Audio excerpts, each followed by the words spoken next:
Bonjour à tous, à nouveau c'est Jean-Jacques Roussel toujours pour Academio 05 et au programme des réjouissances aujourd'hui nous avons la correction de l'exercice bien sûr, on va parler des dispenses et du degré de parenté, de voir les mariages justement dans quelles conditions ça pouvait se faire et ça peut se faire encore actuellement. On va parler d'un mot technique de généalogie qui s'appelle l'implex. On va évoquer ensemble le problème du nombre des ancêtres et voir à la limite qu'on est tous cousins. On parlera des actes reconstitués. On l'a déjà suggéré sur Paris et Vendôme, donc. On va parler des mères célibataires, des enfants abandonnés trouvés. On parlera ensuite à la fin des ancêtres étrangers, pour ceux qui en ont. Il y en a dans le groupe Ouais, qui ont oui. des ancêtres étrangers? Moi, je Oui, pense, oui. Je Ouais, suis pas ouais. sûre, mais je pense, oui, en Italie. D'accord. Donc, on va évoquer ça. Donc, on va commencer par la correction de l'exercice, qui était donc un acte à lire Mais à comment un acte? Chanceau-Préloche, Ah, moi, j'ai encore pas trouvé. page 2. Ben, quand on Mais comment? clique sur les AD de Touraine, on trouve donc un registre Chanceau-Préloche, hein, on cherche la commune Chanceau-Préloche. Et donc, c'est en page 2, si je ne m'abuse, que C'était j'ai des demandé. naissances, non? Pardon? C'était des naissances, non? Oui, Ah, c'est oui, bien ça. oui, oui, Ah, ben alors oui, c'est oui. ça. Ah, ben je l'avais trouvé alors. C'est un acte à lire, C'était page des 2. naissances. On peut tous les lire complètement, ces actes, ici.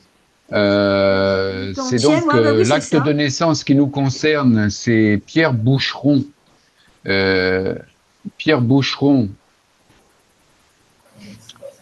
ici, j'étais à Chanceau-Préloche, page 2. En fait, on s'aperçoit qu'il y a décrit ici, le même jour, Le c'était pas jour celui-là, c'est celui-là qui nous baptisé, c'est le intéresse. baptême. Le Le 28e. 25e jour de novembre, on, au N ici, hein, on dit en, fut baptisé, non, oui, baptisé, Pierre, vous avez vu la forme du P, hein, Pierre, le F, bien sûr, Fils, avec un Z, de Pierre Boucheron. Alors là, je vous fais remarquer le H avec sa Ah partie oui, basse, là, hein, oui, qui descend, typique oui. de l'écriture de l'époque, avec un N et de Madame Audemer, un H ici, bien sûr, avec le D classique de l'époque, hein, qui revient, le rond qui revient vers l'arrière, O2, DE avec la partie basse du E et la partie haute du E, ce qui fait que ça nous fait une, deux, trois jambes. Le E avec sa partie basse, la partie 2, et le petit truc, le petit V qui forme le R. Spécial hein, comme écriture, il faut s'y Ouais, habituer. son épouse, Son oui. époux, ou Hum. il n'y a pas de Z, hein. Son périn, avec P, Ah, E, R, le petit V, ah, R, le I, parrain, ah N, oui. Parrain, oui. fut. Vous voyez que le T, à cette époque-là, le T est à la même hauteur que l'écriture courante. Il n'y a pas de partie supérieure. Fut Pierre. Ouais. Oui, il n'y a pas de hampe. Pierre Galaudois. Pierre, vous voyez encore Pierre, hein, Galaudois. alors quand on n'arrive pas à lire un mot comme ça, on peut se reporter. On l'avait déjà vu ici et c'est bien écrit de la même manière, hein, Pierre. Pierre Galardon, Ah, G-A, c'est Galardon. Oh là là. oui, G. Alors attention, vous voyez la différence entre le G et le H. Hum. Ah bah, le jeu, Le H, on le il reconnaît remonte à bien. l'intérieur de la hampe pour Hum, descendre la jambe, alors que là, il va sur le côté pour faire la jambe. hum. Le jambage, c'est pas pareil. Galardon avec le N qui finit. Hein. Ah, Samarène, Claude Boucheron, par mois, curé. un cuvée, Non, oui. Moi aussi, j'ai souvent un le cuvée. R, c'est un V. Hein. Rappelez-vous dans Pierre, ici, hein, c'est le V, d'accord. Et c'est Douard, le nom D-O-U-A-R-D, le nom du Du curé. curé. Alors, ce qu'il faut, bien sûr, c'est qu'on a le 25 jours auditant. Donc, ça nous oblige à remonter pour retrouver l'an, pour remonter dans le registre, Ben pour oui. retrouver l'année. Où est-ce qu'il y a l'année décrite? Bon, je vous l'avais donné, donc la question ne se posait pas. Mais si on se pose la question, il faut remonter pour aller à la première page ici, où on voit que c'est le 1687, ouais. 1685. 1600, là, c'est abîmé, donc c'est bien ça qui nous sert de base, puis c'est été réécrit par quelqu'un ici. D'accord? Mm. Donc voilà, Ouais, j'avais bien trouvé, mais moi, je fais ça bien sûr j'ai comme pas réussi ça, à comme lire. d'habitude. Je porte ça dans un acte de naissance. Là, ça me concerne pas, donc il n'y a pas de numérotation Sosa d'Aboville devant. C'est la naissance de Pierre Boucheron. J'ai fait ma lecture. Il y a un mot ici que j'arrivais pas à lire, donc je l'ai surligné. Moi, je l'ai lu comme ça. J'ai mis les lettres que j'ai reconnues. Mais Deloumaï, ça me dit trop rien. Martin Deloumaï. Vous voyez comment on écrit Mhm. aussi quand c'est pas, ça n'existe pas. On devine, ou alors c'est une abréviation. On l'écrit en En italique. italique. Là, c'est un mot que j'ai pas, puisque je l'aurai jamais, puisque c'est coupé, je crois, à ce moment-là. Et on, pour la signature, on écrit signé et le nom signé entre crochets quand on fait des. Voilà. Et j'ai note ici que c'est Chanchot 1685, et je fais mon résumé dans mon tableau. Donc, Pierre Boucheron et Marie Audemer, qui sont l'enfant Pierre Boucheron à Chinsault. Généralement, derrière, ici, je mets entre parenthèses dans quel département, et on a les noms du parrain et de la marraine. Voilà L'ancien pour. Pardon? Excuse-moi. C'est l'ancien nom de Lomaï, la Delomaï que tu as, c'est l'ancien nom de Tourangeau qui s'appelle Delomay. Delomé. Ah oui. Ah, et, Delhomaïs. D'accord. Et ça, c'est l'ancienne écriture. Ouais. D'accord. Donc voilà Excuse, pour l'exercice.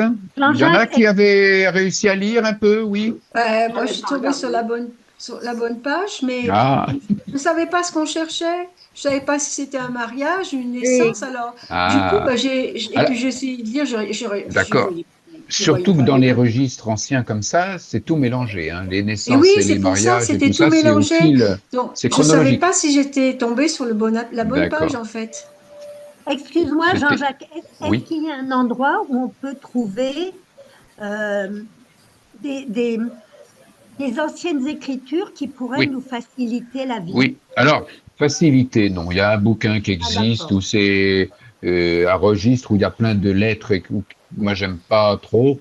Il vaut d'ailleurs assez cher ce livre. Il y a des cours donc de paléographie Oui. qui sont donnés parfois dans les AD, hein, dans les archives départementales. Chez Catour, ils font ça assez régulièrement. Ils font 2, 3 sessions par an. Il suffit de s'inscrire et d'y aller pour travailler la paléographie. Il y a D'accord. aussi des sites, si tu tapes paléographie, tu trouveras des sites où on propose des exercices et des explications. Il y en a pas mal, mais voilà, D'accord. c'est du temps à passer pour apprendre, hein. C'est pas forcément facile. Euh, Moi, je pense qu'il vaut mieux se familiariser en regardant beaucoup de documents, parce ouais. que les écritures anciennes C'est décrivent ça, ouais. très, Après, on très prend l'habitude. différentes. Et les bouquins qui expliquent ça n'aident pas forcément, parce qu'il y en a qui Non. font comme des cochons. Et il faut se familiariser avec les Ouais. actes anciens et on finit par les lire assez facilement. Je suis entièrement Oui, d'accord avec toi, Jean-Marie. C'est les bouquins. Moi, je dis, ça vaut pas vraiment du tout le coup d'investir dans un bouquin de D'accord. paléographie. Vous allez avoir des exemples qui correspondent pas à votre problème. Oui. Et vaut mieux peut-être aussi quand même aller voir si des fois dans vos archives locales, il n'y a pas des cours de paléographie. Ça, c'est positif, Oui. mais parce que ça vous oblige à travailler. Et puis mm, sinon, c'est quand vous êtes sur un registre, sur une période, en général, vous allez y retourner plusieurs fois. N'hésitez pas à vous faire un abécédaire, à vous faire des petites découpes, hein, des lettres. Moi, je découpe, hein, je lance le petit outil que je vous ai montré, je découpe les lettres, je me fais un petit tableau, je colle mes lettres, et comme ça m'oblige à apprendre la forme des lettres et à les retrouver. Les mots standards, parrain, marraine, consentant, c'est père et mère, tout ça, c'est des mots qu'on retrouve Oui, qu'on retrouve. baptisés, euh, il y a des formules standards qu'on peut retrouver d'un acte à l'autre. Donc, si on n'arrive pas à lire, allez voir dans les actes précédents, les pages précédentes, et essayer d'apprendre. C'est comme ça, il faut se former et il faut le faire. Voilà. Exactement ça. Donc, on va voir donc les dispenses. Et pour les mariages, et il y a les causes, entre autres, d'empêchement. Au passage, nous, c'est empêchement avec un accent circonflexe. Si vous allez dans les registres paroissiaux et que qui parlent d'empêchement, ça sera empêche à la ES. Hein. Vous vous souvenez que l'accent circonflexe, c'est le remplacement du S qui a disparu. S, oui. Donc, un des empêchements classiques, bien sûr, c'est l'âge. Hein. On a vu il y a 15 jours les âges de majorité, l'âge nubile et l'âge à laquelle ils peuvent se marier. Donc, ça peut être une cause d'empêchement. L'empêchement aussi classique, c'est le non-consentement d'une des deux parties, même si généralement, lorsque un des deux parties n'était pas d'accord, il y avait les parents derrière pour pousser d'une manière ou d'une autre au mariage, hein, ne serait-ce que parce que si tu te maries pas, tu seras déshérité, un grand classique. Bien sûr, la bigamie interdite. Donc, si un ancien mariage n'est pas rompu par le décès de l'ancienne partie, ça peut être une cause d'empêchement. Incapacité physique, des incapacités physiques d'une des parties, l'impuissance ou l'impuberté, par exemple, peut être une cause d'empêchement religieux. Là, on est dans les empêchements religieux. Alors, les liens familiaux, on verra tout à l'heure à quoi ça correspond, les degrés, justement. Au 4e degré, c'est-à-dire que lorsqu'on a des arrière-grands-parents en commun, on ne peut pas se marier dans l'ancien régime. Les liens spirituels, ça c'est important aussi au niveau religieux, le lien spirituel. On ne peut pas se marier avec un parrain-marraine, on ne peut pas se marier avec les parents des parrains-marraines et les enfants des parrains-marraines. C'est ce qu'on appelle les affins. Donc, s'il y a une affinité religieuse, le mariage, donc un lien spirituel, le mariage n'est pas possible. On doit respecter un certain délai pour les remariages. Et donc, ce délai, s'il n'est pas respecté, ça peut être une cause d'empêchement, mais on verra qu'il y a beaucoup de dispenses pour tout ça. Ce qu'ils appellent le temps clos. Il y a des périodes où le mariage religieux est interdit, qui sont des temps de prière et de recueillement, comme le carême et l'Avent, où le mariage religieux est interdit dans cette période. Et puis les problèmes de disparité de culte. Si un des deux est protestant, l'autre est catholique, où ça peut poser problème. En général, les catholiques exigent que celui qui vient s'engage à ce que l'enfant ait le choix du culte et qu'il puisse être élevé dans le respect des deux cultes. Ça, c'est les causes d'empêchement religieux. Il y a des causes d'empêchement civil qui sont bien sûr le non-consentement des deux parties. C'est toujours demandé, même au XXIe siècle, si on est consentant. Les liens familiaux, en civil aussi, il y a le droit civil qui interdit les mariages trop près. Le non-respect de l'âge légal, on en a déjà parlé. Par contre, au niveau donc du civil, c'est-à-dire surtout après la Révolution, donc il y a déjà des dispenses qui sont accordées par le chef de l'État. Si on veut se marier un oncle avec sa nièce ou une tante avec un neveu. Ça, c'est le chef de l'État qui peut accorder ces dispenses, donc des dispenses civiles. Sinon, il y a un certain nombre de dispenses, entre autres quand les parents ne sont pas d'accord pour qu'il y ait le mariage. Alors, je vous ai déjà évoqué tout à l'heure qu'ils avaient généralement un moyen de pression qui est de dire si tu ne te maries pas ou si tu te maries, tu seras déshérité.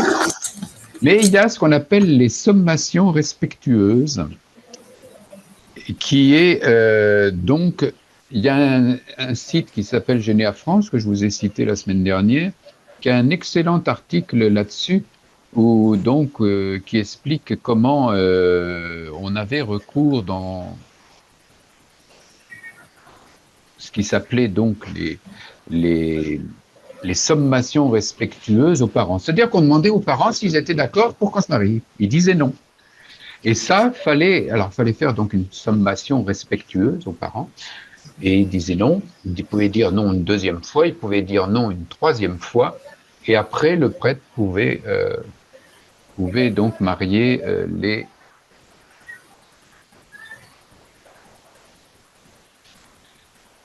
Sommation respectueuse. Il y a, je ne sais plus à partir de quelle date, il n'y avait plus besoin de trois, il n'y en avait plus besoin qu'une seule. Mais on verra le terme, hein, c'est pour ça que je donne ce terme, parce que vous allez le trouver dans des actes de l'Ancien Régime, où on parle dans l'acte des sommations respectueuses, et on peut se poser la question, qu'est-ce que c'est que ça? Alors on pouvait aussi avoir des dispenses de ban, ou des dispenses dites de pauvreté, civile d'ailleurs ou religieuse. Ça, c'était souvent le cas lorsqu'il y avait une grossesse anticipée qui risquait d'arriver à terme. Et donc, plutôt que de marier une fois que l'enfant est arrivé, on pouvait dispenser des 3 semaines de ban en faisant par exemple un seul ban au lieu de 3. Et puis, en cas de pauvreté extrême, on pouvait aussi diminuer ce temps des bancs pour que le mariage ait lieu, parce que c'est pour éviter donc qu'il y ait, parce que en cas de pauvreté vraiment extrême. Mais je vois pas le truc là. Ben, si les mariés, les futurs mariés sont chacun très pauvres et qui Ah peuvent oui. vraiment, et ils ont des vrais soucis, en se mariant, ça débloque des choses, du travail, etc. On peut supprimer les 3 semaines de ban. C'était des dispenses possibles. Les dispenses de consanguinité et de parenté civile ou religieuse, alors ça c'est classique, hein, on veut se marier et on a un petit peu cousin, eh bien on peut avoir une dérogation. Alors bien sûr religieuse c'est l'évêque qui va la donner, et civile ça va être déclaré au niveau civil. Les dispenses civiles, il y en a quand même pas tellement, c'est surtout des dispenses religieuses dans l'ancien régime. Alors j'en ai déjà parlé tout à l'heure, au moment où on a parlé des affins. Les affins, donc, c'est les parrains, marraines qui pouvaient se marier ni avec leur filleule, ni avec leurs parents veufs. Hein, c'est de l'affinité spirituelle. Ça, c'était quelque chose d'important dans l'Ancien Régime. Et puis, les dispenses d'âge civil, surtout, ça existe encore actuellement. On peut faire une demande de dispense en cas de non-majorité. On en a parlé d'ailleurs là, il y a 15 jours. Hein, il y a quelqu'un qui nous a dit que elle était obligée d'avoir une dispense parce qu'elle n'était pas encore 21 ans. Dispense pour mariage mixte religieuse, ça c'est pareil, il faut demander l'autorisation religieuse. Alors, on va parler maintenant des degrés de parenté, parce qu'on a vu qu'il fallait être au 4e degré. Alors, il y a 2 choses à voir. Il y a le droit civil, le droit canon d'un côté, le droit religieux, et le droit civil. Et la manière de compter n'est pas la même dans les 2 cas. Donc, on va regarder d'abord le droit canon, le droit religieux. Et voilà donc comment on compte le degré de parenté en droit religieux, en droit canon.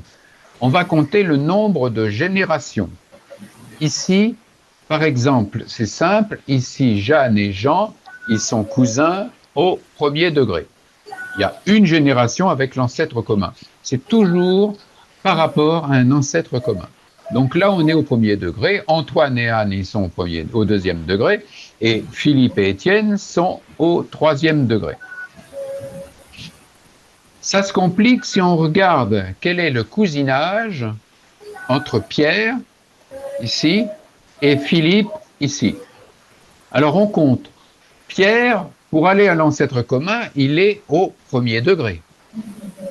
Et Oui, Philippe, pour aller à l'ancêtre commun, il y a 1, 2, 3 degrés. degré.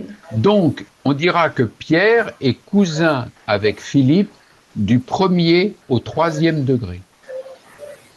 D'accord? Il y aura les deux comptages, premier et 1, 2, troisième degré. On voit donc que Marguerite, par exemple ici avec Marie, elle est du 1, 2, troisième, 1, 2, 3, quatrième cousine avec Marie, du troisième au quatrième degré. Ça, c'est le comptage religieux. Si je regarde maintenant la manière de compter au niveau droit civil, il n'y a plus de numéros, il n'y en a qu'un seul. Et là, on est, vous voyez, on compte pareil, les générations avec l'ancêtre commun. Et donc, Jeanne et Jean, à ce moment-là, ils sont au 1, 2, deuxième degré. Antoine avec Anne, elle est 1, 2, 3, 4. Elle est au quatrième degré. Philippe avec Étienne, 1, 2, 3, 4, 5, 6, sixième degré.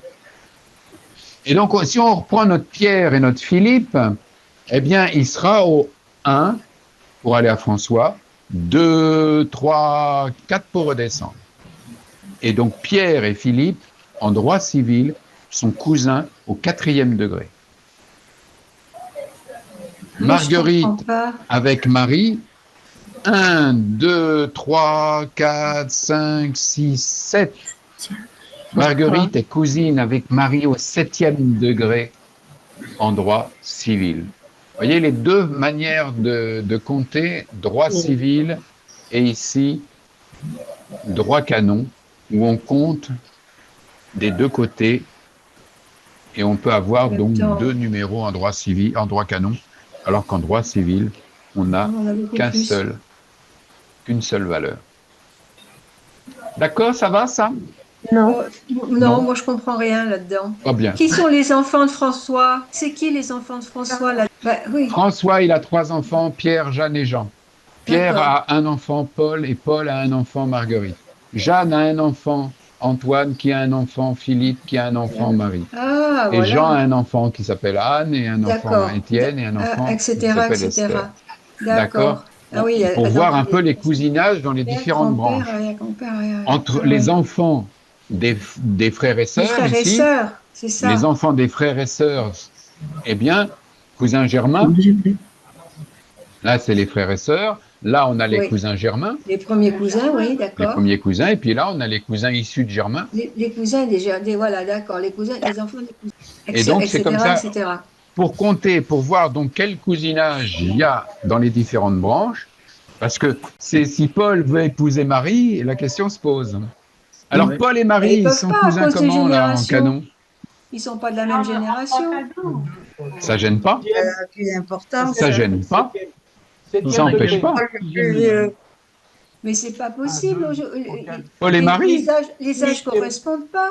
Qu'est-ce que vous en savez? Admettons que Pierre, que Paul soit né assez tard et que eux ils aient eu des naissances très très tôt. Oui, c'est un peu tiré par les cheveux quand même. Je vous montrerai des cas où justement on a des branches comme ça de cousinage où il y en a 2 générations d'un côté puis il y en a 3 de l'autre. Ah oui. On va voir ça, oui. Donc, oui, ça dépend des années de naissance. Voilà, oui, donc la question se pose entre cousins ici. Est-ce qu'Antoine peut épouser Anne? Est-ce que Philippe peut épouser Anne? Arrière-petit-fils. Voilà, c'est ça la question qui se pose en droit civil. Oui, mais alors en droit civil, le quatrième degré, entre Antoine et Anne, je ne comprends pas pourquoi ils ne sont pas.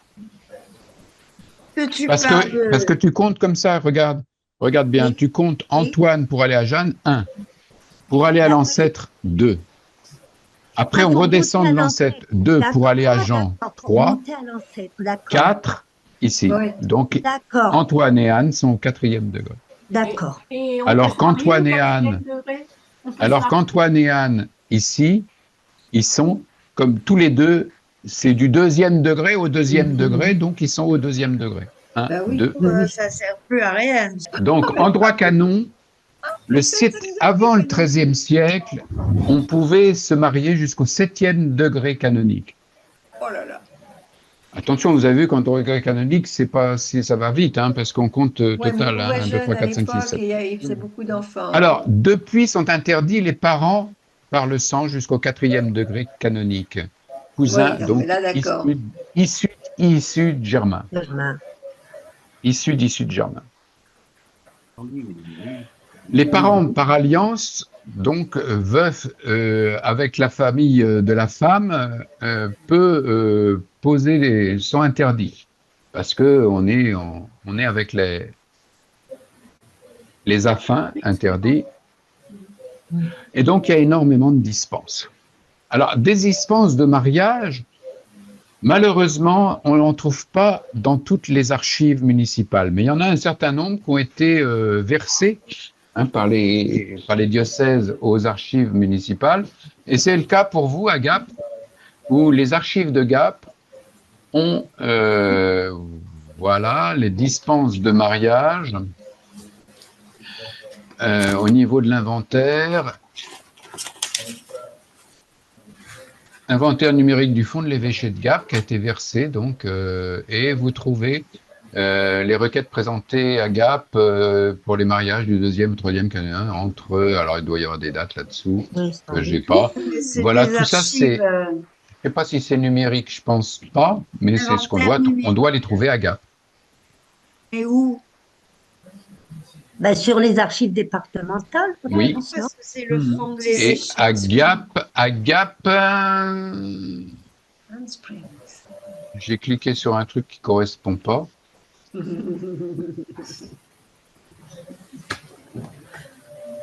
Requête présentée à l'évêque de Gap et enquête relative à des dispenses de mariage au 2e, 3e et 4e degré entre 1663 et 1668.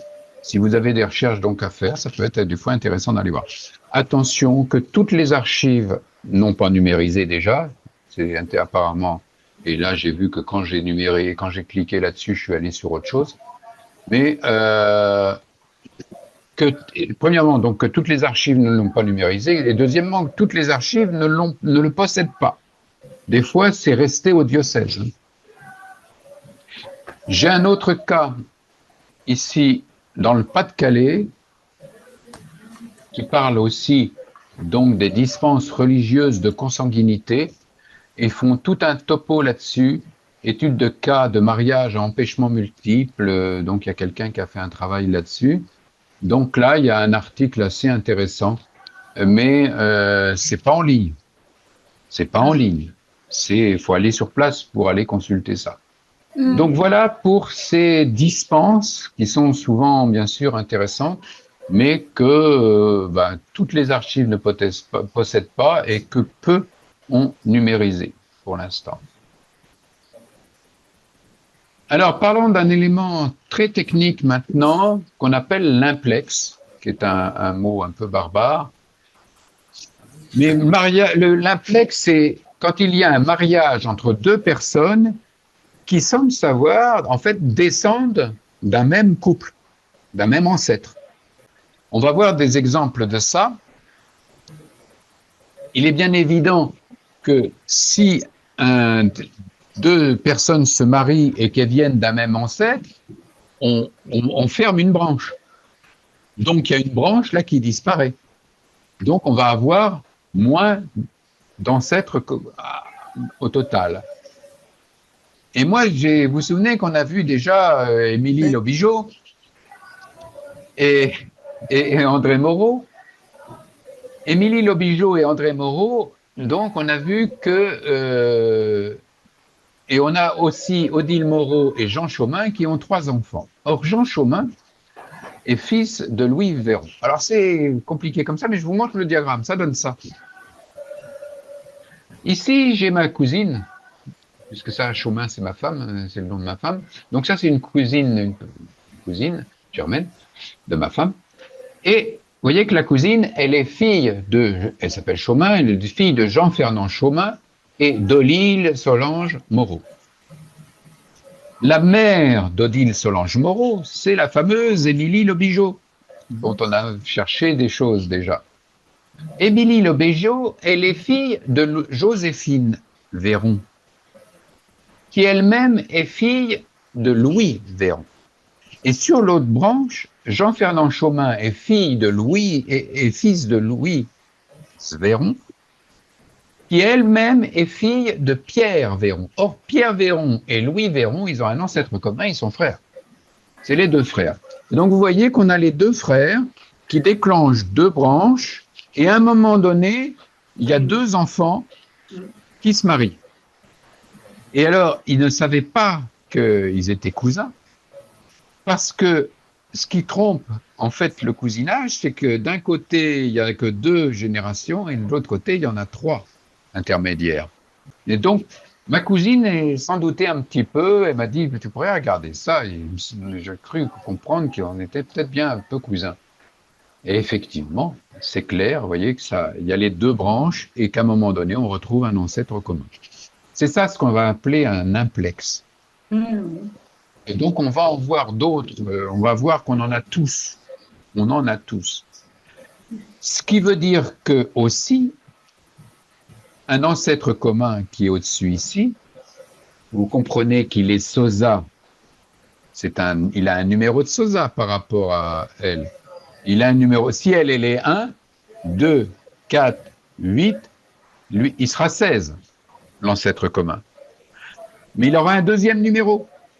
1, 2, 4, 8, 16, il a aussi le numéro 32 pour cette branche-là. Ça veut dire qu'un individu peut avoir deux numéros de Sosa. Quand il y a un implex, l'individu qui est au-dessus, il a deux numéros de Sosa. On est d'accord avec ça?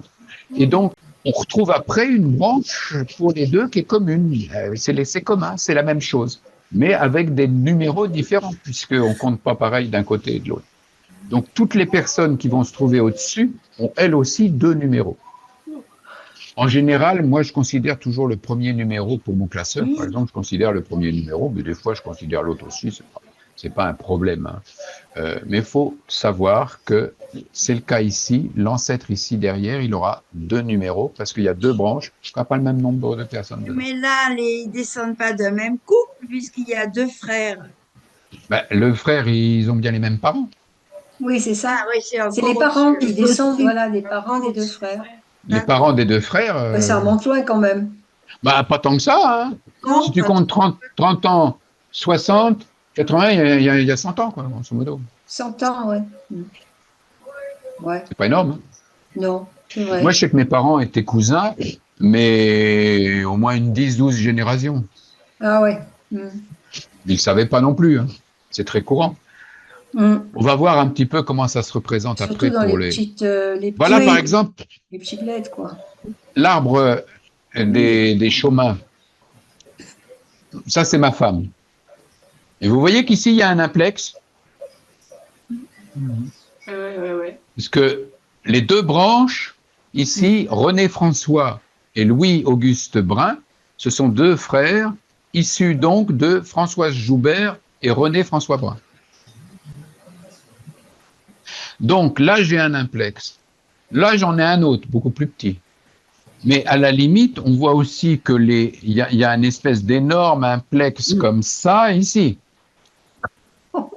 Ben oui, ça boucle. On voit bien qu'en fait, ici, on est issu, on se retrouve ici au bout, on devrait avoir beaucoup plus de branches, on n'en a que 4, en fin de compte. Et on est à la 11e régénération, là. On verra ça un petit peu plus en détail tout à l'heure. Donc ça, c'était pour expliquer une notion importante en généalogie, qui est la notion d'implex, qui est toujours un peu difficile à se représenter. Ouais. Alors, dans les logiciels, il y a guère, à ma connaissance, que Généatique qui met en évidence un peu les implex, sinon les autres ne s'en tiennent pas compte.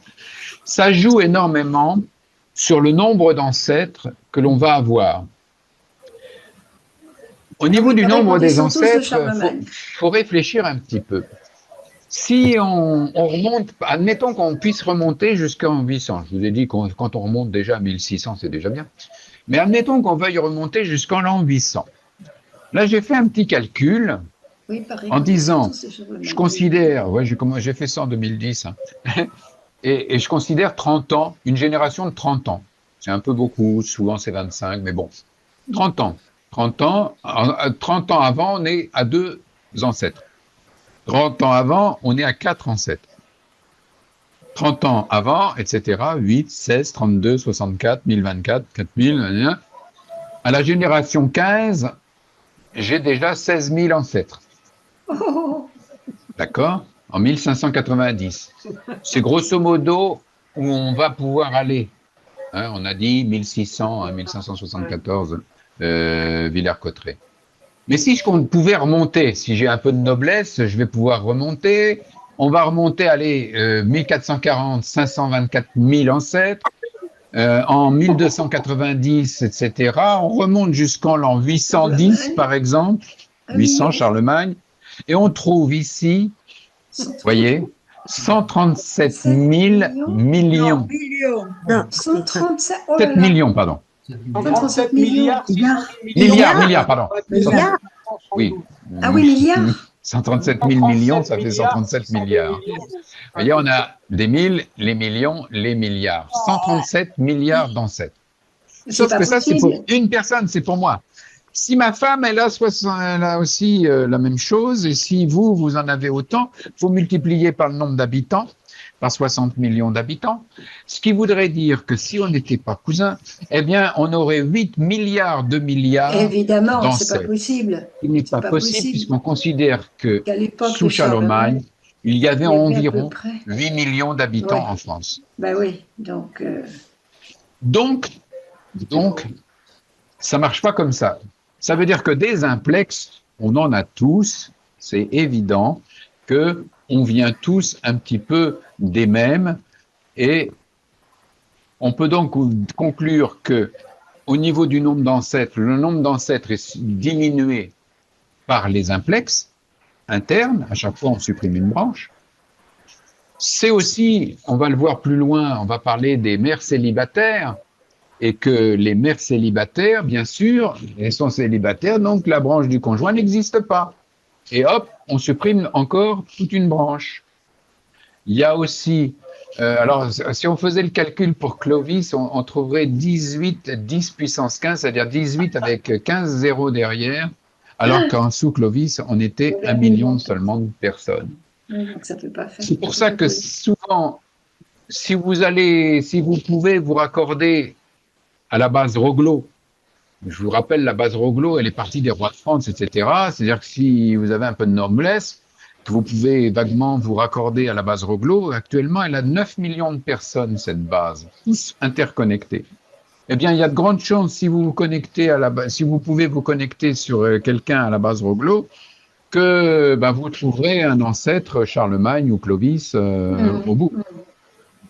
Il y a de grandes chances, puisque c'est la filiation, elle est déjà faite, hein, et donc beaucoup de gens disent ben, j'ai un ancêtre Clovis. Il y a de grandes chances que ma femme ait soit petite filleute de Charlemagne, ça c'est quasi prouvé. J'ai encore 2-3 bricoles à regarder, mais bon, il semblerait donc mes petits enfants, par le biais de ma femme, descendent aussi de Charlemagne. Ah moi, mes petits enfants, mes enfants et petits enfants. Les cousines, comme ça vient de sa mère, la sœur de sa mère, et donc tous les enfants de la sœur de sa mère, à Françoise, aussi sont des petits fillots de Charlemagne. Après, il y en a qui vont plus loin et qui disent ils vont à Toutankhamon et Toutankhamon et Adam et Ève, pourquoi pas? Mais là, ça devient un peu hasardeux. C'est Mais marrant, hein? il y a des gens qui reculent devant rien. Par contre, pour les rois de France, c'est assez solide, même si dans l'histoire de France, je ne pense pas qu'on ait de prof d'histoire avec nous, mais dans l'histoire de France, il y a des successions qui se discutent. Hein. Et ça, dans Roglo, c'est discuté, justement. Mais bon, voilà. Alors, on est tous cousins. Et justement, si je reprends l'arbre de ma femme que je vous ai montré tout à l'heure, je l'ai travaillé, voilà cet arbre-là, je l'ai travaillé un petit peu comme ça pour voir le nombre des ancêtres. Oh là là.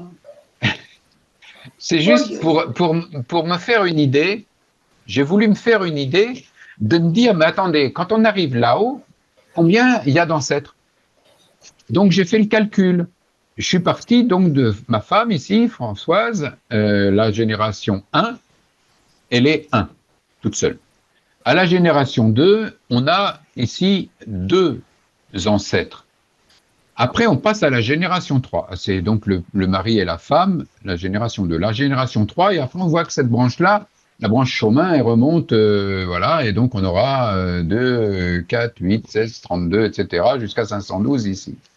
Par contre, cette branche-là, voilà, on a ici la génération 3 avec le mari et la femme, etc., etc. Donc j'ai fait le calcul, j'ai fait les totaux, et grosso modo, vous voyez qu'au lieu d'avoir en dernière, en 11e ici, en 11e génération, au lieu d'avoir 11 000, à la génération, au lieu d'avoir 2048 ancêtres, eh bien j'en ai la moitié quasiment, 1140, d'après le total que j'ai pu faire.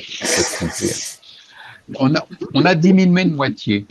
Je peux vous montrer aussi, d'ailleurs, dans ce cadre-là, une statistique qui est faite par Généanet sur ma généalogie.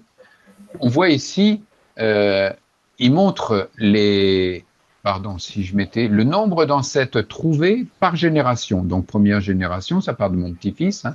Deuxième, et on voit qu'à partir déjà de la 10e génération, il y a des implexes. J'ai 330 ancêtres sans implex, et avec les implex, j'en ai 344. C'est-à-dire qu'il y en a qui sont doubles. Ça augmente aussi les implex ici, et puis on s'aperçoit qu'après, ça diminue dans la mesure où on n'a plus les actes, et arrivé à la 12e, 13e, 14e génération, on commence à avoir du mal à trouver les ancêtres parce qu'on n'a plus les actes, on n'a pas tout ça. Pour mon petit-fils, je remonte ici jusqu'à la 19e génération par rapport à mon petit-fils, sur le plus loin. Et donc, vous voyez que ça va continuer à décroître jusqu'à ce qu'on n'y arrive plus. Donc, vous voyez la différence donc, du nombre d'ancêtres qui diminue du fait des implexes. Voilà ce qu'on peut dire sur le nombre d'ancêtres, et la conclusion de ça, à propos du nombre d'ancêtres, c'est qu'on est tous cousins. Hein. Si on descend tous de Charlemagne, on est tous cousins. Alors, parlons un petit peu aussi d'un problème que l'on a quand on fait des recherches en généalogie. J'ai déjà suggéré un petit peu une fois ça.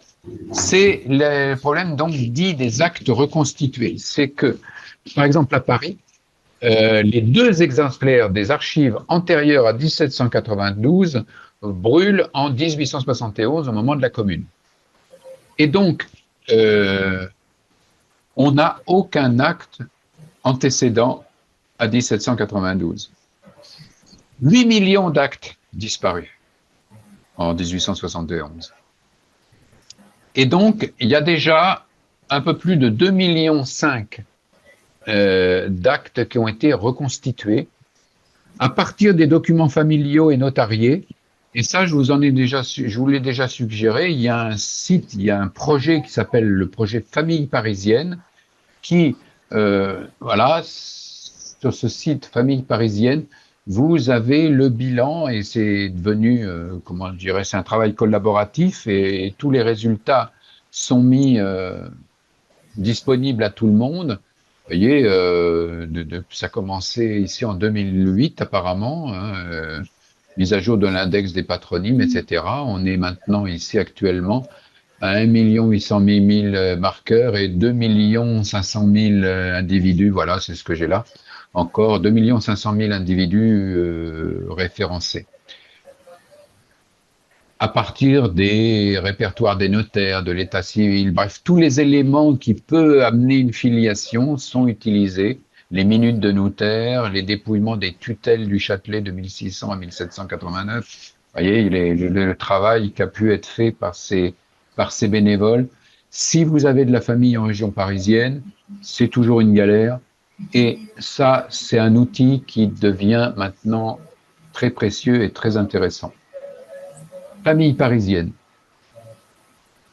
Moi, j'ai le cas sur Vendôme. Vendôme, toute ma famille vient de Vendôme. Je suis moi-même né à Vendôme. Vendôme, c'est à 1 heure de route de Tours. Et le 15 juin 1940, au début de la guerre, il y a un avion allemand qui a mitraillé un camion qui sortait de Vendôme. L'entrée de Vendôme, c'est ce qu'on appelle la porte Saint-Georges. C'est une porte Moyen-Âge très belle. Et ce camion, c'est un camion d'essence qui a pris feu. Et tout le quartier, il y a eu 4 hectares qui ont brûlé, dont les archives de l'époque. Et les archives de l'époque, les archivistes n'avaient pas envoyé l'exemplaire à Blois. C'est-à-dire que les 2 exemplaires ont brûlé. Et donc, on se retrouve avec des manques sur 20 ans. Je peux vous montrer donc un exemple de ce qu'on appelle un acte reconstitué. Voilà un exemple d'acte reconstitué. Hein. On voit ici acte de naissance. Le 2 décembre 1894 est née à Vendôme Marguerite Jeanne Henriette, de sexe féminin, de Georges Armand Tessier et Marie-Louise Hubert, mariée. Donc, c'est Marguerite Jeanne Henriette Tessier, ça c'est ma grand-mère, Tessier, et s'est mariée à Vendôme le 24 janvier 1917 avec Daniel Auguste Gabriel Roussel. Voilà, mon grand-père. Donc, vous voyez, ça c'était un acte qui a été fait. Ici, c'est noté Commission de Vendôme, acte reconstitué le 19 décembre 1952. C'est-à-dire que dans les années 50, ils ont demandé à la population de venir se déclarer ce qu'ils avaient fait, parce qu'ils étaient vraiment, ils n'avaient plus rien. Et donc, c'était sur le volontariat. Il y a plein d'actes qui n'existent pas. Et entre autres, l'acte de décès de mon arrière-grand-père, je ne l'ai pas trouvé, je ne l'ai jamais trouvé.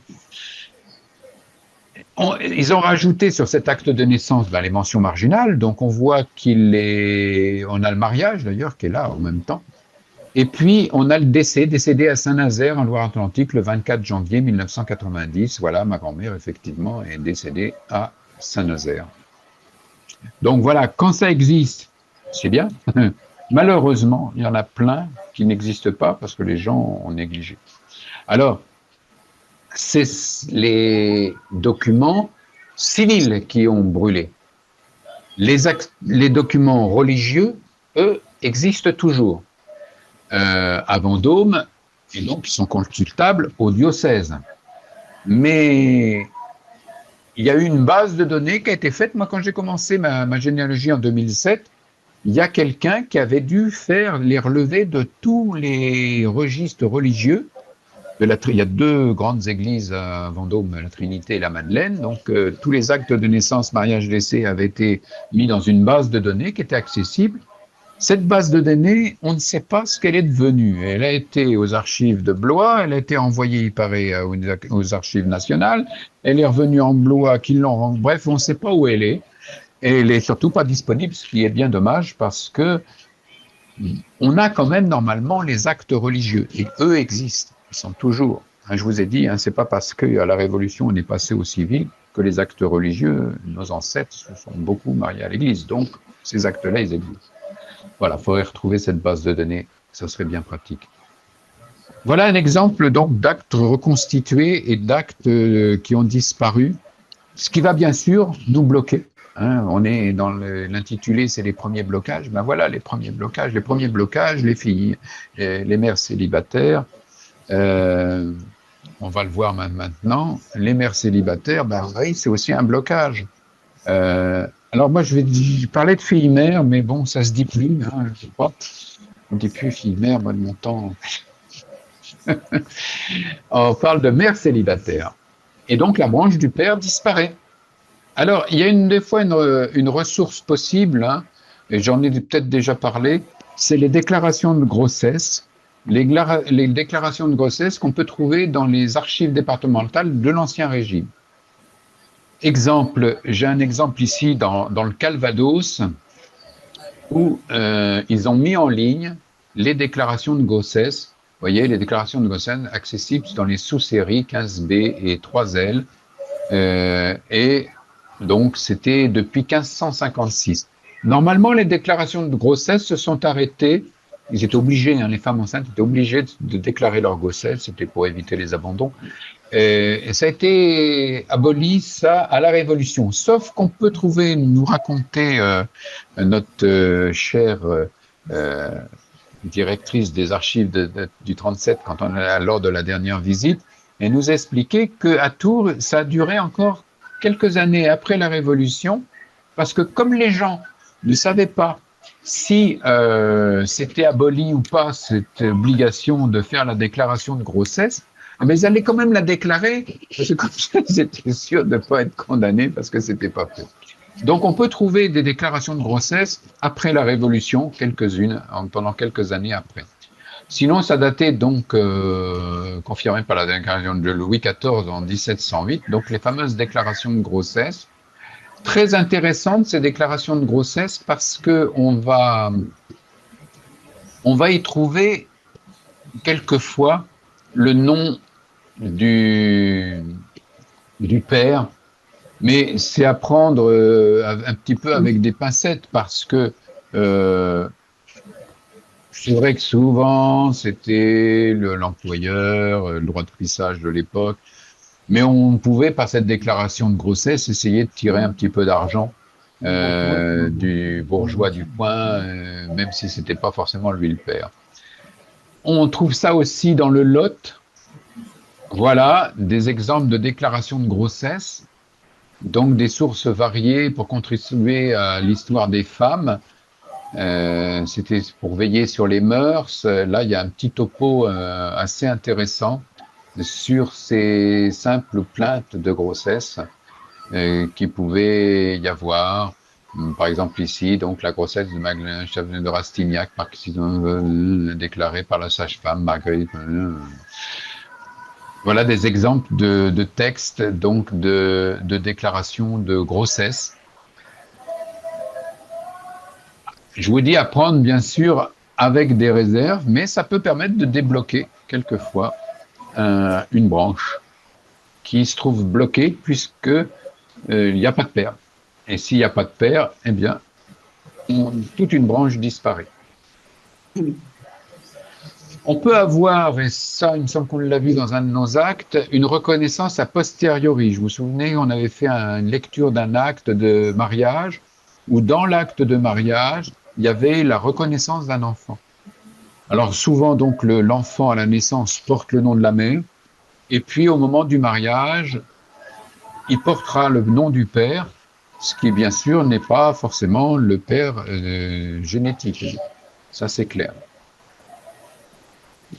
Moi, c'est passé pour mon arrière-arrière-grand-mère, ça. Oui, moi, L'avais pas pas. pour moi, mais Ouais. mon arrière-arrière-grand-père a donc eu un enfant avant mon arrière-grand-père. Et donc voilà, pour les mères célibataires, une autre branche encore plus bloquante, c'est les enfants abandonnés ou trouvés. Parce que donc là, il y a aucun parent. Il n'y a ni la mère, ni le père. Sous l'Ancien Régime, il y avait des procès-verbaux et il y avait toujours un acte de baptême quand même, où on va d'ailleurs, on va le voir un petit peu plus loin, lui donner un nom à cet enfant abandonné ou trouvé.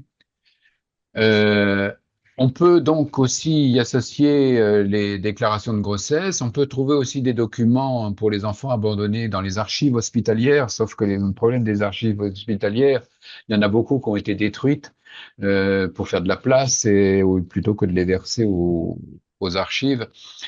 Et donc, souvent, il n'y a pas grand-chose dans les archives hospitalières. C'est le cas à Tours. Après 1793, donc après la Révolution, on a des actes de naissance et reconnaissance de baptême. En 1849, on a la création de l'assistance publique pour ces enfants abandonnés. Et puis aujourd'hui, on peut avoir, dans le cas d'un enfant, on peut aller à la DAS ou la SCE, à l'assistance sociale de l'enfance. Et là, maintenant, c'est la JPJ, police. Ouais. Euh, faut que ça ait lieu plus de 50 ans. Ça peut être aux archives, mais c'est même pas certain qu'on vous donne accès au dossier. Alors c'est vrai qu'il y a surtout dans l'Ancien Régime, hein, avec la pauvreté, etc., il y avait de nombreux enfants abandonnés. Il y avait même des systèmes qui existaient dans les monastères ou certaines églises, entre autres à Tours, rue des Ursulines, donnant sur le couvent des Ursulines, il y avait ce qu'on appelle un tourniquet, c'est-à-dire qu'il y avait un endroit Bel enfant. avec une cloche et les femmes pouvaient mettre l'enfant dans le tourniquet et puis elle sonnait la cloche et se sauver parce que souvent elle était honteuse. Et donc, les bonnes sœurs pouvaient faire tourner le tourniquet, récupérer le berceau, et au moins l'enfant était sauvé. Euh, Ce genre de choses pouvait y avoir dans les enfants abandonnés comme ça. Pouvait, nous, à Tours, il y a quelques liasses de trucs de genre. Il y avait des fois des petits mots qui étaient associés, liés à la famille. J'ai mon cousin là qui est issu d'un enfant abandonné comme ça. Il me racontait que lui, par contre, il a été placé en nourrice, placé chez une nourrice, mais avec beaucoup de sous. C'est-à-dire qu'il soupçonne que le père de cet enfant, son ancêtre, ben, que ça soit un noble, probablement plus qu'un bourgeois, même un noble, puisqu'apparemment il a été élevé avec beaucoup de sous, beaucoup d'argent. Il n'a jamais manqué de rien, cet enfant, chez sa nourrice. On peut donc avoir dans ces documents des fois des petits papiers expliquant des choses. Alors le problème, bien sûr, c'est les noms qui ont été donnés à ces enfants à un moment donné. On pouvait trouver tout et n'importe quoi. Ça pouvait être une caractéristique physique, par exemple l'enrhumé, parce que le gamin il était enrhumé, donc on l'appelait l'enrhumé. Mais ça pouvait aussi, on a vu hein, dans les îles, fête nat, fête nationale, on cherchait dans le calendrier, on prenait n'importe quoi. Beaucoup aussi dans les colonies françaises, à une époque quand ils ont voulu donner des noms et tout ça aux gens, il prenait le dictionnaire, il prenait la syllabe qui était en haut du dictionnaire, il prenait une deuxième syllabe, troisième fois, et ça donnait un peu tout et n'importe quoi. On trouvait aussi même un numéro. Nous, on a eu un évêque à Tours qui s'appelait André 23. André 23 parce que ben, il était issu d'une famille d'enfants abandonnés qui avait il s'appelait 23. Il y en a beaucoup On a des qui choses s'appellent beaucoup plus Trouvé, hein, marrantes que ça, même. Jean-Jacques. Oui, Il y en a beaucoup qui s'appellent Trouvé, d'ailleurs. trouver, oui. Trouver, au départ, il y a un enfant trouvé. Hein. C'est vrai. J'en ai dans ma famille des trouvés, d'ailleurs. Mais Il y a un excuse-moi, site, oui, Jean-Jacques, excuse-moi, on pouvait abandonner un enfant? Non, parce que moi, j'ai une grand-tante qui jouait les prix de vertu, mais enfin, qui avait abandonné froidement son gosse. On pouvait abandonner un enfant sans rien laisser. Donc là, c'est oui, même pas la peine de chercher. non. D'accord, d'accord, oui, oui. Non, c'est fini. La branche, Ouais. voilà, il y a pas de parents. Hein. Mhm, Ça s'arrête là. Hein. mhm. Mais c'était plus courant, beaucoup plus courant que maintenant, même s'il y a encore maintenant des femmes qui accouchent sous X. Hein. Sous X, Euh, oui. mais en D'accord. accouchement sous X, il y a quand même un dossier qui est accessible 50 ans après. Voilà, avec tout, on a vu déjà pas mal de films autour de ce sujet. Il y a un site intéressant que j'ai trouvé ici, dans Histoire et généalogie, qui explique ces histoires de noms. Et c'est assez intéressant de voir donc les noms des enfants trouvés ou l'étrange amusement des ronds de cuir. La personne qui a fait ce travail explique donc Par exemple, comment le scribe chargé de trouver un nom s'y prenait-il? Nous avons découvert des noms péjoratifs et grotesques, comme le fut à l'époque, tels que la gueule, misère, la cloche. Euh, il prenait aussi des thèmes successifs, les villes, par exemple. Lisieux, Marly, Turin, Gap, Le Puy, Saumur, Grasse, Sedan, Vouziers, Nogent. Vous voyez, Montluçon, Nice. Voilà. Après, vous avez une famille qui s'appelle Monsieur et Madame Nice. Alors, vous trouverez aussi dans le calendrier inépuisable, bienvenue Angèle, Laurent, non, c'est ça. C'est les animaux de basse-cour, lièvres, faisans, brebis, valets, cuisiniers. Et un séjour, on trouve stupéfait plusieurs pages de lelé, lelu, bellé, belu, mêlé, mello, pello. Voilà, n'importe quoi. Alors, il y en a un il y en a un qui s'est amusé. Monsieur Capot épousa-t-elle Mademoiselle Râle? Monsieur Capot et Ah, Mademoiselle Râle. caporal. Voilà, Monsieur Capi avec Madame Taine. Et il y en a un qui a fait ainsi, ici, voilà, ainsi voit-il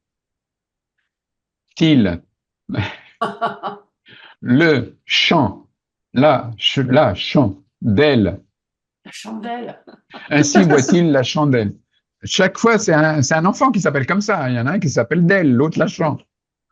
Oh là là. Cherchait-il une proposition au niveau de son chef de service, puisque celui-là, ce rond de cuir, il a fait ça. Si la, Route. si la la route route, si était la route était meilleure, meilleure, nous elles serions zappées depuis longtemps. Voilà le genre de nom des enfants abandonnés. Après, on dit qu'il y a des gens qui ont des noms bizarres. Oui, voilà, issus d'un enfant abandonné. Je vous enverrai les liens de ce site parce que c'est quand même assez amusant à lire. Ah, c'était surtout pas très respectueux, hein. Oui, complètement irrespectueux. Mais toute une époque, hein.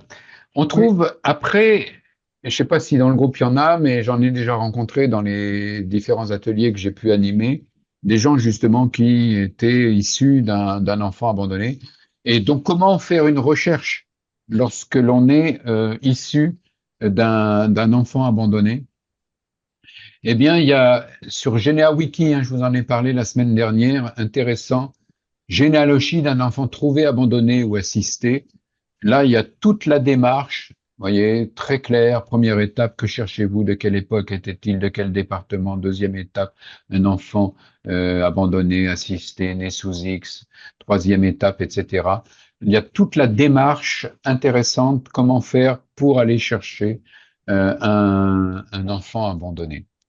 Il y a un autre site chez Généa France que je vous ai déjà cité et que je vous ai cité aussi la semaine dernière, un travail justement, recherche au sujet des enfants abandonnés trouvés. Donc, comment s'y prendre pour aller chercher éventuellement, je dis bien éventuellement, trouver les parents donc d'un enfant quand on est issu d'un enfant abandonné. Un autre type de blocage que l'on peut rencontrer, et je crois qu'il y en a dans le groupe qui ont des ancêtres étrangers. Oui, parce que Ben oui, hein, vous, Gap, pas très loin de non, l'Italie, peut-être, hein, Nice. Nice, elle est devenue française qu'en 1860, donc forcément, avant, c'est des étrangers.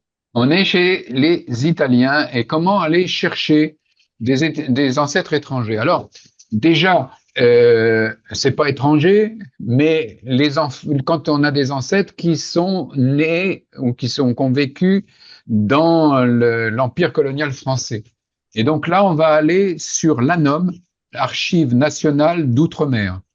Et donc l'ANOM, vous avez tous les territoires ici, Algérie, Cambodge, Cameroun, Canada, Dahomey, Haute-Volta, île Tuamotu, Martinique, etc.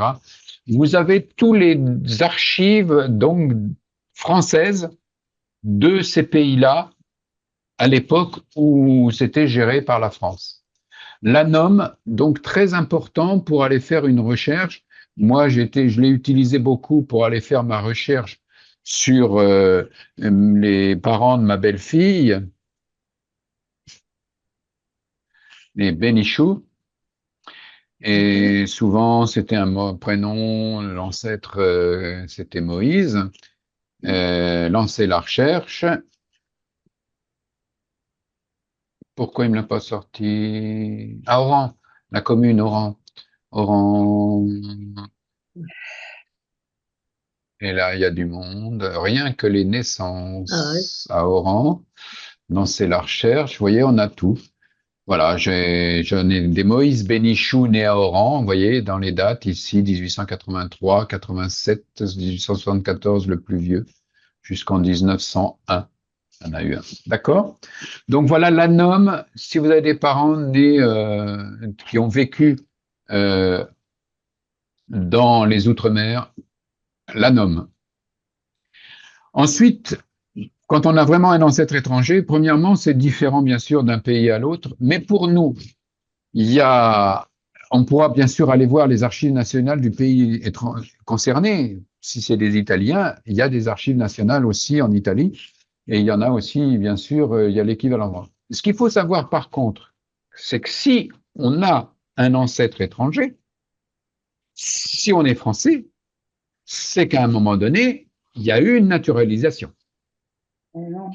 S'il y a eu une naturalisation, il y a deux choses. On peut avoir, il y a la naturalisation d'abord, et il y a aussi la demande de naturalisation.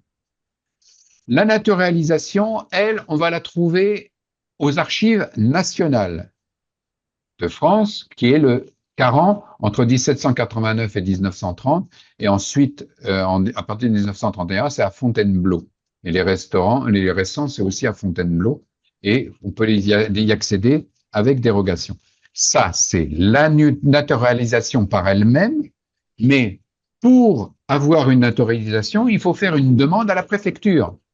Donc, vous avez aussi une demande qui est archivée aux archives départementales où habitait l'ancêtre qui s'est fait naturaliser.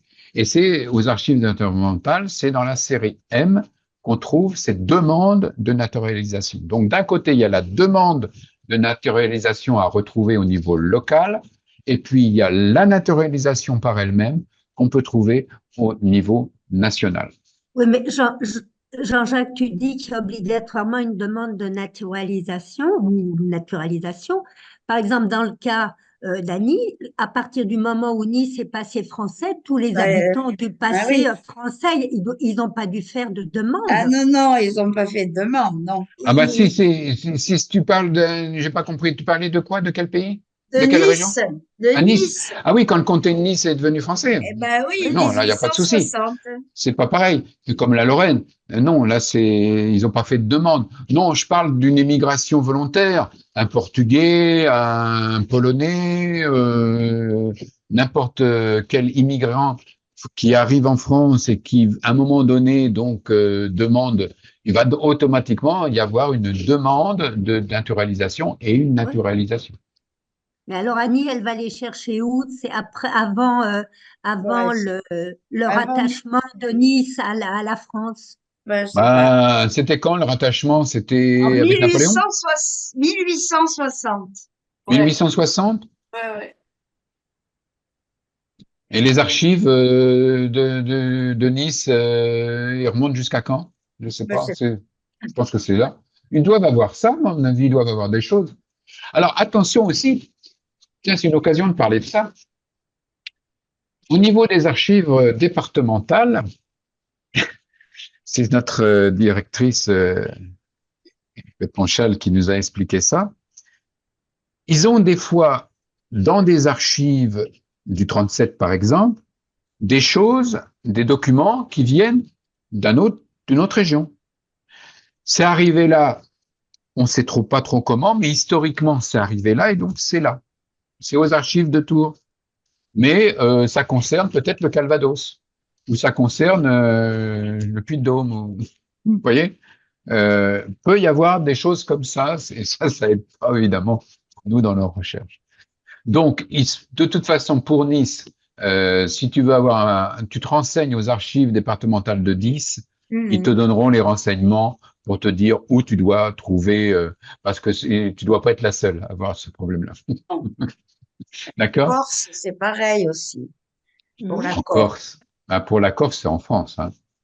Oui, mais ça, c'est Mais pas ça n'a pas toujours été français, la Corse. C'était pas rattaché à Gênes ou quelque chose comme ça. rattaché à Gênes. Ah, ça a été rattaché quand? Moi, je sais pas Napoléon? Au 17 Non, ils Avant? étaient déjà français, À mon là, avis, avant. Napoléon. Non, Napoléon, il Tout était ça, c'est pareil. N'hésitez pas non plus, quand vous avez des soucis de ce genre, à poser la question, souvent d'abord par email, puis on vous répondra aux archives départementales, Ah, d'accord. à vos archives départementales ou les archives départementales qui sont concernées. Ils Moi, sont j'ai là. le problème au nord. Au Il y a nord, plein de gens dans les archives qui sont là pour vous aider. Hein, soyez certains qu'ils sont là pour vous aider. Si vous avez des doutes, que vous savez pas trop faire, ils vont pas faire forcément les recherches pour vous, mais ils vont vous guider pour dire où aller chercher. D'accord? Quelquefois, ils peuvent aussi éventuellement vous trouver le document. Ça peut arriver, mais c'est quand même, c'est pas leur rôle de faire les recherches pour vous. Par contre, vous guider pour dire, ben voilà, vous allez trouver ça à tel endroit ou dans tel type de document, mais ça, c'est tout à fait possible. L'aide, on pense que c'est loin, les archives, ça paraît abstrait un peu, les archives départementales, mais les gens des archives sont très, très, très serviables, Mais ça va pour la être le plupart. cas aussi Il y a de toujours. Jacqueline. Toi, dans le Nord, il a dû y Et avoir oui, des parce que trucs qui ça, ont après que disparu. je remonte un petit peu plus loin, en fait, c'était les Pays-Bas, et à la frontière, là, les Flandres, bon, voilà. Alors, Ça c'est ce que s'appelle je Nice dis. maintenant, je ne sais pas si c'est Tu la vas France. trouver, si tu remontes après dans les Pays-Bas, il faudra aller voir les archives nationales des Pays-Bas. Alors, c'est là que je dis, le problème qui me bloque après, c'est que si tu veux aller consulter les archives du Pays-Bas, ben, c'est écrit en flamand. C'est du Et hollandais. donc, tu vas avoir un problème de langue. Et donc, tu vas pas pouvoir y arriver toi-même. D'où l'idée d'aller chercher sur Internet ce qu'on appelle des forums, des sites de discussion. Et les forums Internet vont vous permettre, il suffit de trouver un forum. Alors, les forums, je vous ai dit, on en avait avant en généalogie plein sur Yahoo, ils ont tous disparu. On en trouve quelques-uns sur Google, mais très peu Google's Group. La plupart sont sur des sites un peu particuliers comme Framalist ou autres, et sur Facebook. Faites une recherche, si vous êtes sur Facebook, bien sûr, faites une recherche donc dans Facebook Groups, de recherche d'un groupe qui serait Généalogie Pays-Bas. D'accord? Et si tu trouves un groupe de généalogie, un forum de généalogie concernant les Pays-Bas, si tu poses ta question en français, il y aura bien quelqu'un qui comprend le français, qui va le traduire et qui ira chercher à ta place. Et il y a toujours, je l'ai dit, une grosse entraide entre généalogistes amateurs et il y aura quelqu'un qui cherchera pour toi. Moi, j'ai beaucoup utilisé le groupe, je vous l'ai montré, il me semble, le groupe de recherche militaire sur Facebook, où on met une photo et il vous donne des renseignements, puis les gens vous disent, vous pouvez aller chercher sur les fiches matricules, etc., les fiches machin, à tel endroit, pour retrouver les traces de celui-là. Ah, c'est un chasseur alpin. Non, non, c'est pas un Français, c'est un costume de militaire des années 40 qui était allemand, ou voilà. Et vous apprenez plein de choses au niveau de vos recherches par ces fameux groupes de discussion qu'on peut trouver, ce qu'on appelle les forums, on peut trouver donc maintenant plus beaucoup d'autres que Facebook. Forum Internet, jouer l'entraide. Il faut jouer l'entraide. Peut-être aussi sur des sites comme je vous ai montré, Généa France, hein, c'est ça, où il y a certainement une rubrique qui s'appelle Ancêtres étrangers. Et donc, vous posez votre question, puis vous voyez bien si ça répond pas. Hein. Si c'est actif, ça répond en général. Alors, on peut avoir des sites qui permettent de savoir un peu où aller chercher dans chaque pays. Je vous en donne deux ici. Il y en a un qui est sur le guide généalogique, ici, où on parle donc guide de la généalogie et la généalogie à l'étranger. Et vous voyez, il parle pour la Belgique, pour l'Espagne, la Grande-Bretagne, l'Italie, tiens, pour les Pays-Bas. Généalogie aux Pays-Bas. Qu'est-ce qu'il me propose pour la généalogie aux Pays-Bas? Un peu d'histoire, les archives nationales à La Haye, les archives de chaque province. Voilà, le site Archivnet vous donne les différents dépôts d'archives. Voilà, comment on peut trouver quelques pistes. Le pays comprend de nombreuses associations, dont deux nationales. Voilà, c'est écrit en flamand. Mais peut-être qu'en écrivant, en envoyant un email à cette association expliquant je suis français, etc., il y a des chances que ça marche et que vous ayez une réponse. D'accord? Et puis, il y a notre cercle généalogique CGDT de Touraine. Il y a quelqu'un qui a fait, je savais qu'il y avait un joli classeur là-bas, un classeur noir, dans lequel il y avait, les gens mettaient ce qu'on pouvait trouver justement au niveau des différents pays. Et donc là, recherche généalogique à l'étranger en Outre-mer, il y a quand même tout un travail qui a été fait intéressant. En Pays-Bas, Oui, mais c'est la Belgique maintenant. Avant, c'était Pays-Bas. pour les Pays-Bas, voilà les différentes régions des Pays-Bas, les différents districts, recherche généalogique et Sinon, tu Pays-Bas, cherches un la peu Belgique. d'histoire, et voilà comment. Et on retrouve ici les différents lieux d'archives auxquels on peut peut-être adresser un petit courrier pour avoir un petit peu d'aide. Voilà comment on peut faire une recherche. C'est vrai que c'est bloquant, hein, quand on a un ancêtre qui a immigré en France. C'est sûr que ça peut être assez bloquant, mais il y a des possibilités qu'il faut bien sûr utiliser. Alors le site des Mormons, je vous le rappelle, hein, Family Search, le plus grand site de généalogie, incontournable si vous avez des ancêtres étrangers. Alors, quand je dis ancêtres étrangers, je parle d'immigrés. Mais il y a le problème aussi des émigrés. Mais ça, c'est plus dans les Ah descendances. bah oui. Hein. Oui. Il y en a pas mal de Français qui ont émigré au Canada ou en Louisiane, aux États-Unis. Ils sont souvent partis de la Vendée. C'est pour ça que le cercle généalogique Poitevin, CGDP, CGP plutôt, a tout un travail, il fait tout un travail avec les Canadiens. Ils sont en rapport avec des associations canadiennes parce qu'il y a beaucoup de gens qui sont passés, qui ont transité par la Vendée pour immigrer ou émigrer aux États-Unis. Oui, ben nous aussi, on en a un. On a ceux du Champsor qui sont partis en Californie et les Mhm. Barcelonnettes au Mexique. Ah oui. Oui. Ah oui, hein. En Haute-Saône, c'est pareil. Il y a deux vagues d'immigration en Amérique du Sud. Une première vague ils avaient bien marché.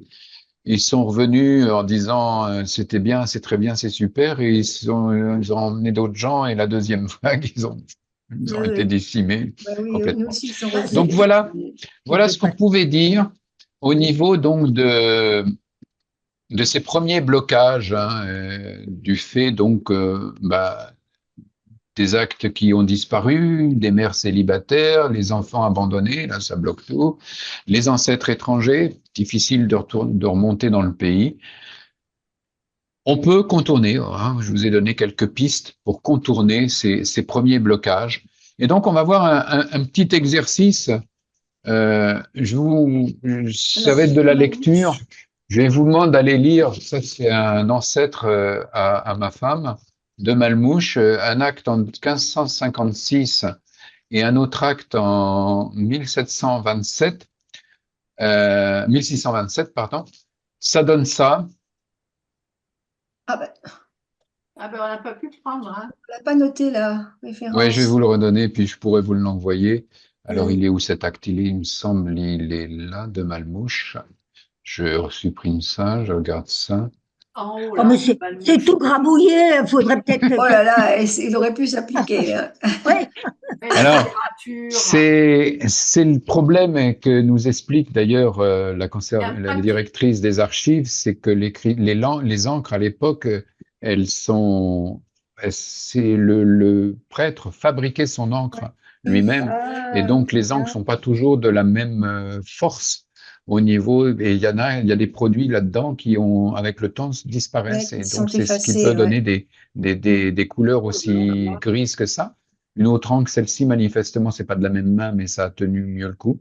Et puis surtout, ce qui est embêtant, c'est les encres qui traversent le papier Ah, et qui viennent perturber votre lecture avec, en fait, ce qu'il y a d'écrit de l'autre côté. derrière. Mm. Ici, donc, on a un acte en 1556 de Charles Maleine, moi c'est Molaine, De Malmont. fils maître Messire, maître Messire, maître Mélène Malmouche et de Guyonne Jussé. Donc ça, c'est un ancêtre de ma femme en 1556. Vous voyez que là, on est avant l'édit de De la Villers-Cotterêts. Villers-Cotterêts. Essayez, pour lire ce genre de choses, faut essayer de trouver les caractères qui nous intéressent, qui sont typiques, les S, les F, les distinguer, chercher un peu les E là-dedans. Après, bien sûr, dans les jambages, faut compter les nombres de jambages. Faut découper les mots parce que des fois ils sont mis bout à bout, ils ne le sont pas. Et puis aller voir les formules dans les autres actes dessus, dessous, les quelques pages auparavant. Ça, c'est un premier. Je vous en ai demandé un deuxième, Alors, un peu plus récent, 1627. ah oui, On n'a pas eu le temps de on n'a pas le temps de Oui, mais je vais lire, vous mais le donner, Non, ne mais bougez pas. Je vais le laisser. 1627 de Malmouche, plus propre. il est là. Il est là, de Malmouche en 1627. Géant, non, si, de Malmouche, c'est ça. Catherine Langlois. Non, le voilà. Jean, le voilà. Ah oui, Jean de Malmont. Jean de Malmouche. ah Le oui. 10, etc., etc. Oh Il y a là, de quoi c'est s'amuser. Vous voyez, il y a des caractères un peu bizarre. bizarres. De Malmouche, on le lit là. Le E, le M, le A, deux L, E, O, U, C, H, E. Et donc, quand on connaît ce mot, on a déjà comment il fait les D au début, comment il fait les E à l'intérieur, etc., etc. Et c'est comme ça, de proche en proche, qu'on va pouvoir décrypter et apprendre à lire ces écritures anciennes. Je vous redonne donc les deux actes à lire. Je pourrais vous l'envoyer par Oui, email d'ici un jour ou deux. 7 oui. slash 114 slash Oh, mais 001 page 9 et l'autre, la Guerche, c'est pareil, Ouais, c'est la même vie. 1627, alors 6 num, ça veut dire quoi tout ça? Oui, c'est quoi? C'est référence. Fidette, ouais, ça veut dire quoi? Ça, c'est le numéro de registre. Hein. numéro, oui. Ah, c'est Ah, 614. 001, c'est la page, ah non, Et là, c'est la page laquelle? 213. 213, Ouais. l'autre c'est page 9, d'accord. Et l'autre, c'est page 9. C'est rare d'avoir des archives aussi anciennes pour un petit patelin. Hein. Oui. Ouais, ouais, c'est vrai, Oui. hein. Mais la Guerche était Oh, au château de la Guerche, il y a un comte, et le comte de la Guerche avait, dans l'Ancien Régime, le droit de basse et de haute justice. D'accord. Donc, ah, à la Guerche, il y avait des gendarmes, des gens de robe, il y avait, voilà, il y avait du beau monde. Et d'accord. c'est pour ça, C'était d'ailleurs, que ma important. femme, tous ses ancêtres viennent de là, les deux Malmouches, entre autres. On est en début de noblesse. Ils sont pas nobles tout à fait, mais ils sont déjà sieurs de quelque chose, ces gens-là. Il y a un médecin, et il y a un médecin, et dans son ancêtre, dans ses ancêtres, elle a un médecin qui était médecin de la reine Éléonore, femme de François Ier, qui avait le premier grade d'écuyer. Et c'est par le biais de ce médecin, dans les livres de médecine, j'ai pu remonter un peu la branche de ce médecin. Et puis René Descartes, lui, il est aussi d'une famille de médecins. Et 3 générations au-dessus, c'est comme ça que j'ai pu déterminer que ma femme cousine avec René Descartes. On n'est plus dans les actes là, on est après dans les livres d'histoire. Voilà. Ok. J'espère que ça vous a aussi apporté des choses. Il y a une petite, je vous enverrai donc la notion des Ouais. degrés de parenté. Je vous enverrai le document que je vous ai présenté. Je vous enverrai le document sur les implexes avec mon petit Ouais. arbre pour voir un petit peu ce que c'est que ces implexes. Et puis en bibliographie, allez voir Génianet, puis les sites que je vous ai cités. Je vous enverrai éventuellement le PDF de ce PowerPoint pour que vous ayez les liens faciles à cliquer si vous voulez retourner sur les sites que je vous ai présentés. Parce que maintenant, c'est sûr que plus que les livres, c'est bien sûr sur Internet qu'on va trouver un maximum de choses. Bah, c'est Ben, plus on vite. est juste, on est just in time hein, Oh. pour avec mon bon accent, madame. Oui, c'est pas mal, c'est pas mal. 15h30, moi j'ai à ma pendule, là, il doit être 31 sur mon téléphone. Oui. Voilà, je vous souhaite une bonne semaine. Vous continuerez aussi, bien Donc, sûr, c'est vos mardi recherches. Et puis, prochain, si vous alors. avez des soucis, n'hésitez pas à me contacter. Bonne Ah, semaine. merci. Bonne Bonne Au semaine. revoir. Bonne après-midi. semaine à tout le monde. Ah, il y avait Ciao. Isabelle qui était là. Prochain cours. Coucou Isabelle. Alors, Ah, c'est fini. Non, non. That's the bonne next. semaine à tous. Bonne semaine. Allez, au revoir. Bonne fin de semaine.